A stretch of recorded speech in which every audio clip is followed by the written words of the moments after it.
Hi, everyone, and welcome to this week's edition of Quick Conversations.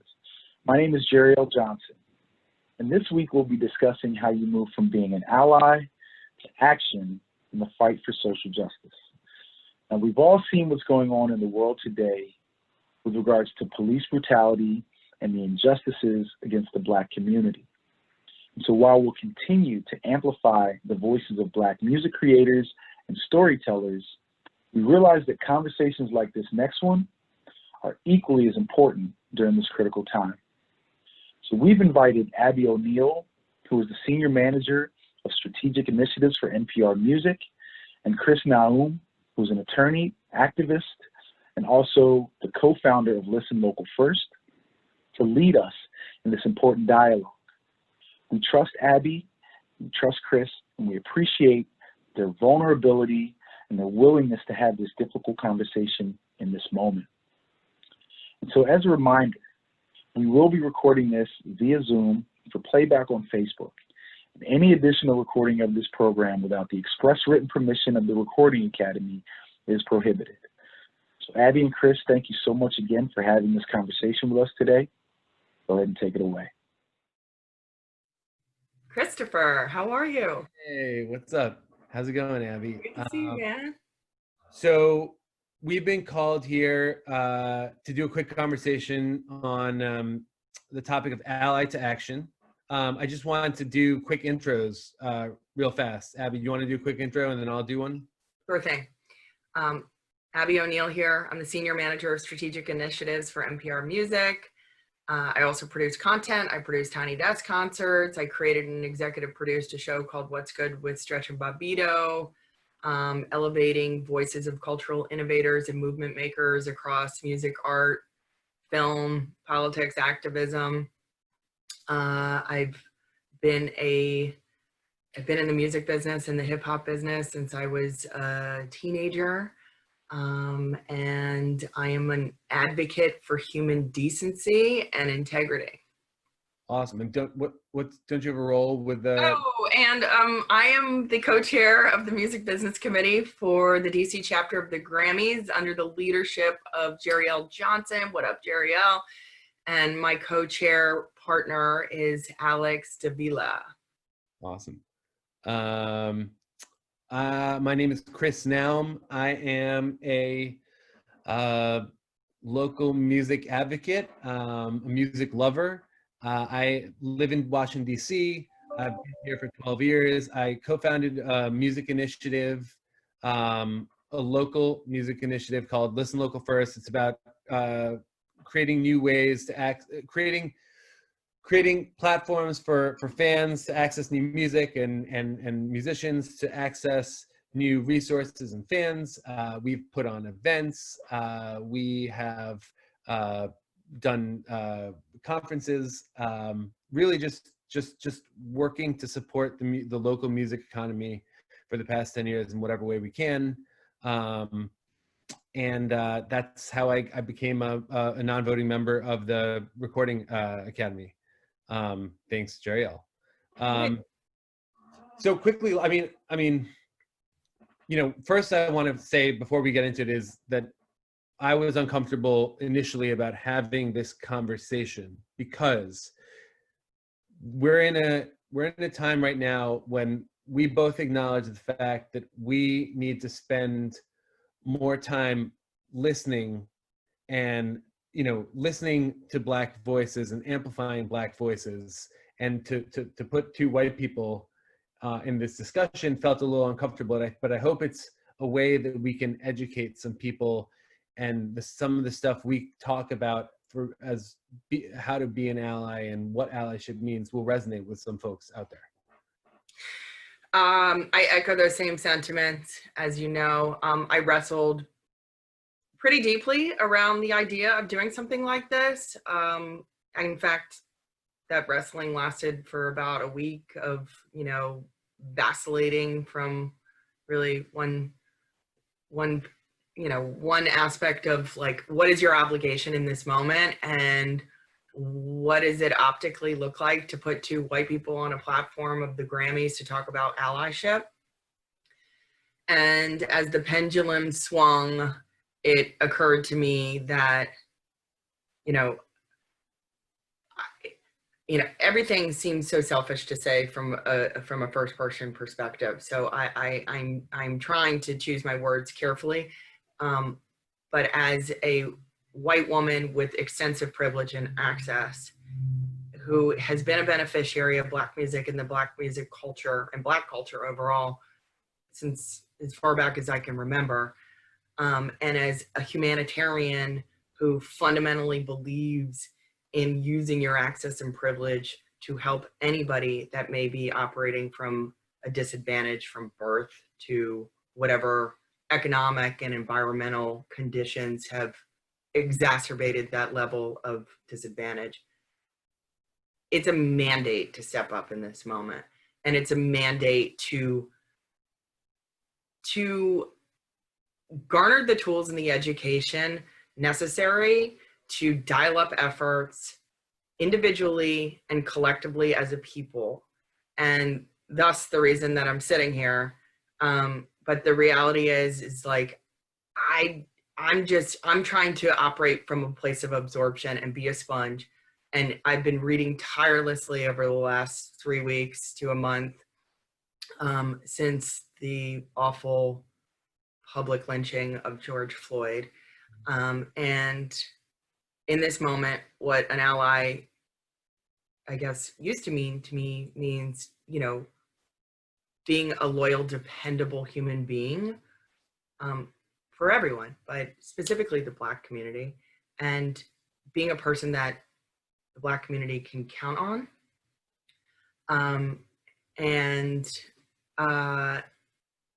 I've spent some time figuring out what I can do to drive effectiveness in this moment. And in doing so, I partnered with one of my best friends, a Black woman, Malia Lazu, shout out to her. She's been on the front lines of activism and politics for 20 years and started the Gathering for Justice for Harry Belafonte.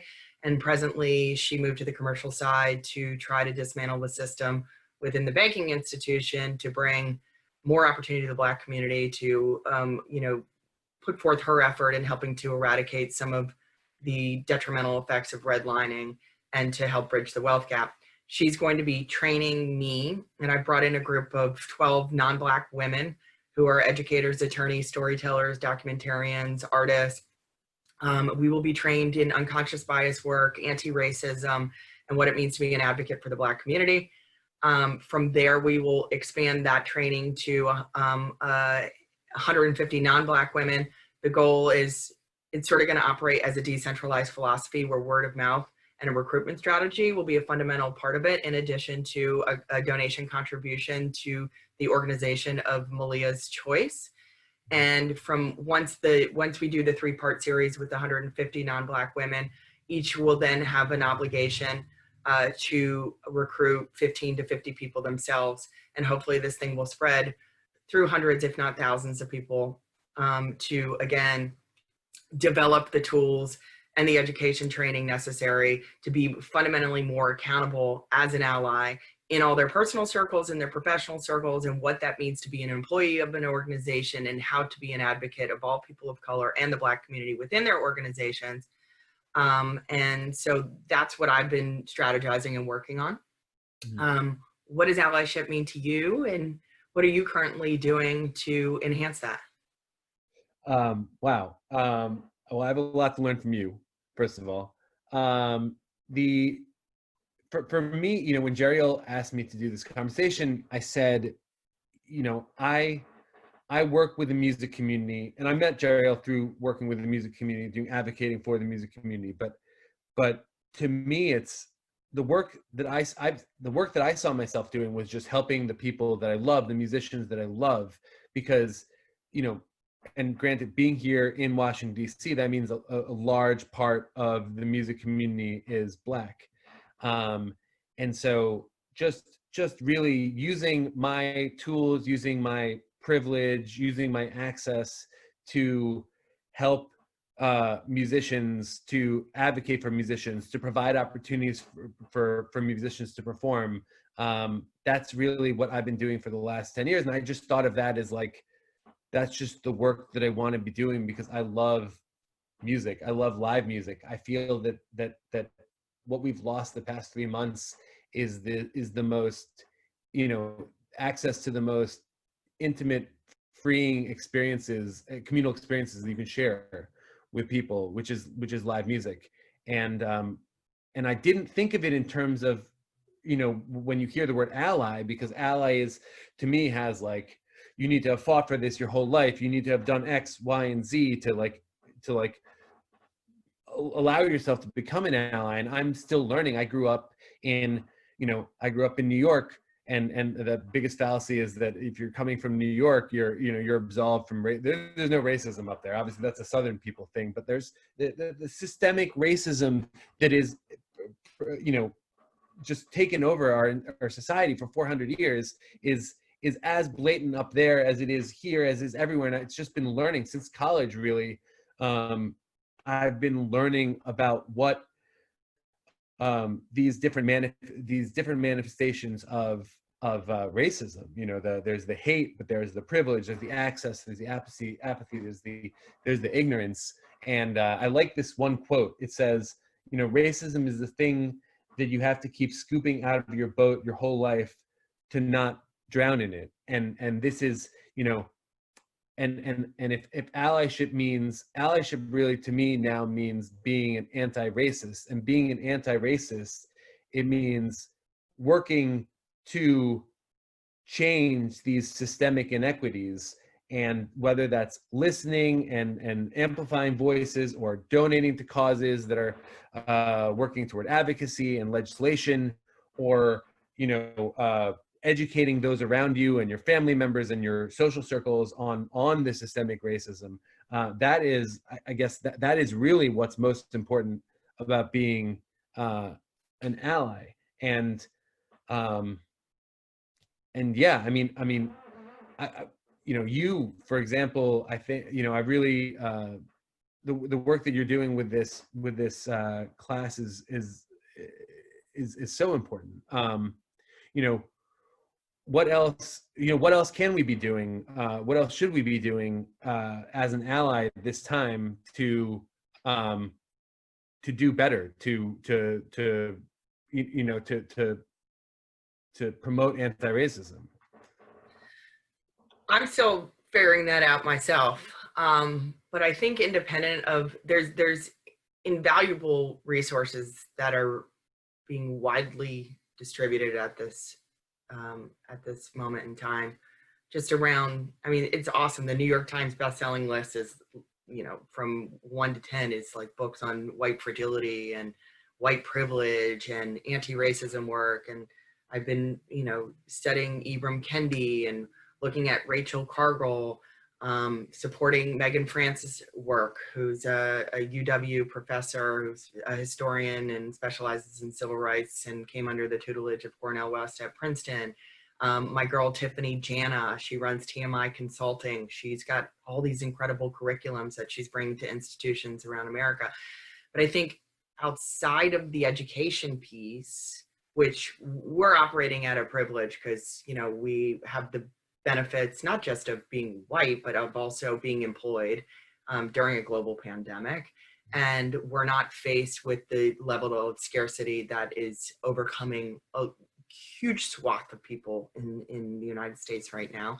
And, if you have the education and the economic privilege right now, I think, getting involved in understanding local elections, researching what prosecutor reform looks like, better understanding that modern day slavery exists and is embedded in the prison system and mass incarceration, follow Brian Stevenson's work, read Just Mercy. I myself have trying to understand education policy reform. It's not something I'm familiar with. I've been researching what defunding the police actually means, and how do you take an element of those local city and state budgets and reallocate them to, long overdue education, injection isn't the right word, but, reappropriating and allocating those funds into education measures. Like, what does it mean to have police reform? Like, how can you institute you know, there's a litany of things that one can be doing in this moment. And I'm still trying to figure it out. And I'm trying to, you know, continue to amplify and learn from Black voices, as opposed to propping other white people up who may be specialists in these arenas, but you know, doing everything in my part to try to listen and learn, as you say. For me, that's the biggest thing, is taking this, you know, these past 3 months, we've been meeting regularly with members of the DC jazz and music community, and it's really learning to listen, I think, is the big, you know, for me, that's a little difficult. I'm a little ADD. I'm all over the place. I tend to, you know, with events and festivals, I'll take the lead and I'll run with stuff, but like to sit back and listen and realize that I have this privilege, I have this access, I have this ability to access resources, connect people. So how can I take the lead from someone in the community that needs something? And how can I provide that instead of, how can they provide me with the lead, and then I can give them, you know, I can provide my resources and provide my skills. So it's just sitting back and really listening is so important right now. I know that Aaron Meyer, who's one of the jazz musicians here that works on this group that we have these regular calls. He leads the Capitol Hill Jazz Foundation. They raise money for local artists that have been part of their jams. He just is putting out a book called, I think it's White People Talking to White People. And he's spent years educating his white friends that they need to go and put in the effort to really be out there, talking to the white family members, talking to the white friends, explaining this systemic racism. You know, you know, is there risk involved in being an ally? You know, I think that whatever risk that we as a white people feel that we're going to get blowback from other white people, screw that. Like, you know, if I think about the people that I'm like, oh, I don't want to bother with that person, he's a lost cause, like he's a bigot, he's an idiot. If I have access to that person, it is my responsibility to go and educate them and spend time and talk to them. All of this has been eye-opening, and I think it's important also at this point to look inward on your communities. Like you mentioned this as well. You know, there's a lot of people doing national work, but each community has its unique need, and every Black community in these communities have their unique needs. So specifically within the music community, I think DC has struggled for years with the issue of gentrification of the music community and displacement of Black artists. And so how can I, with the resources I have, help to promote that? And it really comes down to educating everyone, educating older residents what they can do, younger residents what they can do, educating venues how they can help, educating elected officials what they can do to help provide a better life for these musicians and help break down the systemic oppression that exists in our society. And so yeah, this is, I mean, I hope that I can listen more and continue to listen and take the lead from the Black leaders in my community on these issues. And that's how change is coming. I feel it. I'm optimistic that some real change is going to happen. And so I'm here to help. Well, kudos to you. I couldn't agree with you more. I mean, I think once the protest fatigue subsides, it's critical that there is an infrastructure and a movement in place organizationally, and that the change is happening, and it's happening in real time, and it's long overdue, but it's encouraging and inspiring. And now it is crucial for non-Black people to carry it through the finish line. Mm-hmm. You know, you were speaking to the risk of being an ally, and I think a lot of white people may feel uncomfortable about that. I'm personally not one of them. I am unapologetically pro-Black, and I always have been. But I recognize that in really, really stark white communities, throughout the country and middle America, the threat of being ostracized by having really challenging race dialogue, perhaps with elder parents or grandparents or a community of racist people, has got to be immensely uncomfortable for young children or, 20-something-year-olds or even 50-year-olds at that. But it's mandatory. It's mandatory because if you may not have the privilege and access, in terms of platform and amplification, it's your job to have these tough conversations in your families, in small communities, with your friends. And in order to be accountable as an ally, you need to immediately criticize is a tough word, but you need to immediately criticize, disband, and any racist dialogue that's happening with your employers, with your friends, within your community and your family. Like, each person is capable of doing that. You don't need money. You don't need a job. Well, that sounds impolitic. Everybody needs a job, forgive me, in my vulnerable self. But what you're saying is that you like what you can do at the most basic level. Thank you. Don't need any of those. You don't need any sort of vast knowledge, although you should educate yourself. But like you can do big steps by educating your individual, your community around you, and then you learn more from there, and you can take bigger action with legislation and moving up and advocacy and donating and all of that. Right? Thank you, Chris. Yes, I appreciate your incredible verbiage and your ability to craft something so succinctly. This has been such a joy in connecting with you. And I just want to give a big shout out to Jerry L. Johnson, Executive Director of the DC chapter of the Grammys, and Sharon. Thank you for encouraging us to do this. Even if we only transform, encourage, inspire one person, to me it's worthwhile. And I will continue to do my part in trying to foster true allyship and being congruent in every aspect of my life with regards to abolishing racism. And thank you so much, Chris. I appreciate you providing and holding space and a safe space at that to be able to share this level of dialogue with you. Thank you, Abby, for really educating me, and I hope we can continue this conversation offline. And thank you, Jeriel, and the Washington chapter of the Recording Academy team for hosting this discussion. Appreciate it.